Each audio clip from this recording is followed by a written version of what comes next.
Well, welcome to this weekly investment update for 75.3. My name is Chris Marshall. I am Head of Investment Strategy at Dragon Investment Managers and on the investment committee for 75.3. So as we look around the week, we see that markets have been trading with a lot lower volatility than in previous sessions. And this is really kind of back off the optimism of markets. Taking an awful lot of encouragement from the ongoing policy and central bank measures, as well as, of course, decreasing growth in rates of coronavirus infections.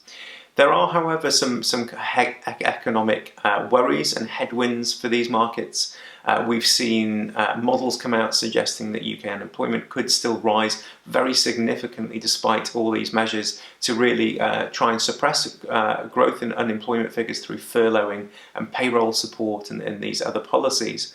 Again, we saw the US come out yesterday with another really eye-watering initial jobless claims number that's now standing at 26 million over 4 weeks, which represents about 16% of the entire US labour force. And so these are very big numbers. We've also seen consumer confidence survey come out in the UK, which dropped to minus 34. It's 5 points off its lowest in July 2008. And also we have seen oil trade at historic lows, even going into minus figures in the early part of the week, just as the demand fall off was just far greater than, of course, the supply cuts which have been managed to be negotiated between the likes of OPEC plus, US, Russia and Saudi Arabia.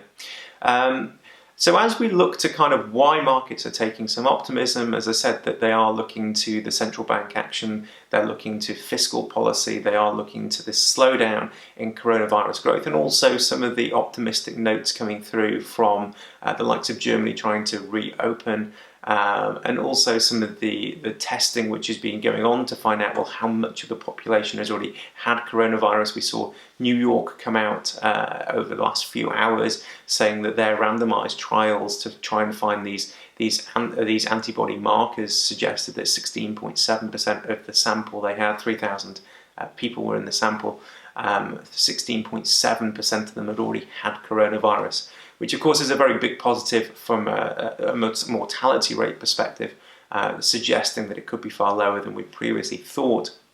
But it does still ask the question of if such a low portion of the population have had it and still place so much stress on the medical infrastructure, then there could be some very slow reopening ahead.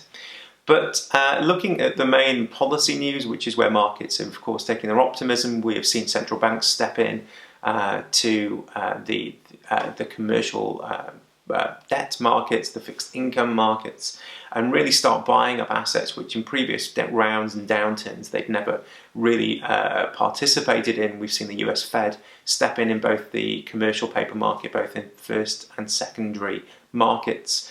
We've also seen them step in and buy lower grade credit from companies who have been downgraded or significantly affected by downgrades due to coronavirus reasons.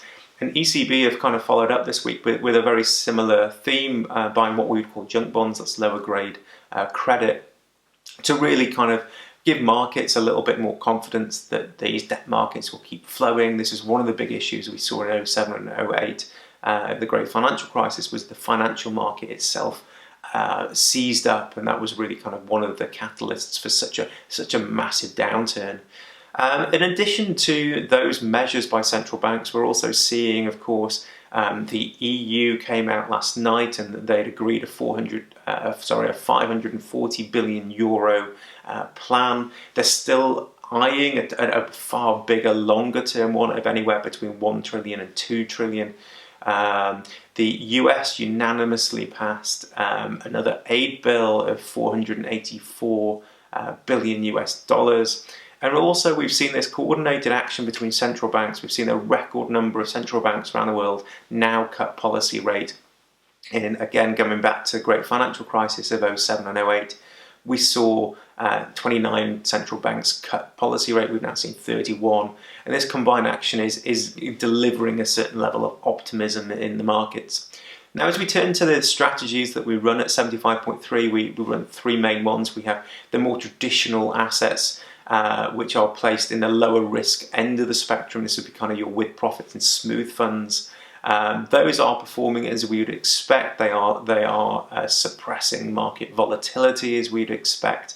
Some of them do still have market value adjustments and reductions, but these aren't really issues for clients who are looking to stay within the fund. They are more near-term issues for clients who are, of course, looking to pull out. But if you hold a long-term time horizon, then these things, certainly in previous downturns, have been reversed once we get to the other side. Looking at the middle ground of our risk spectrum, so this would be, if we put it on a scale of 1 to 10, 3 to 7 thereabouts. We run multi-asset portfolios spread across not just different asset types, but of course different fund houses and different management styles. And these have been doing their job. They have been picking up on the upside since those lows of March 23rd. They suppressed on the downside between February 16th and March 23rd. And they've really been delivering, in line with clients' risk ratings, that kind of volatility suppression which we so closely watch. At the higher end, we then, of course, come into discretionary fund management space, which is where I sit within Dragon Investment Managers, as well as outsourcing to a number of other national and regional DFMs. And we've seen them come out with some more tactical moves.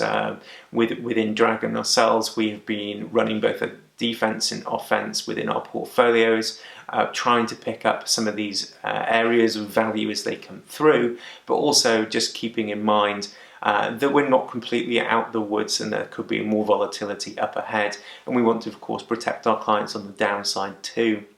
So in terms of this week, I think that kind of wraps up the main and salient points. So from myself and all of us at 75.3, we wish you a very healthy and happy weekend, and we'll be back next week with another market update.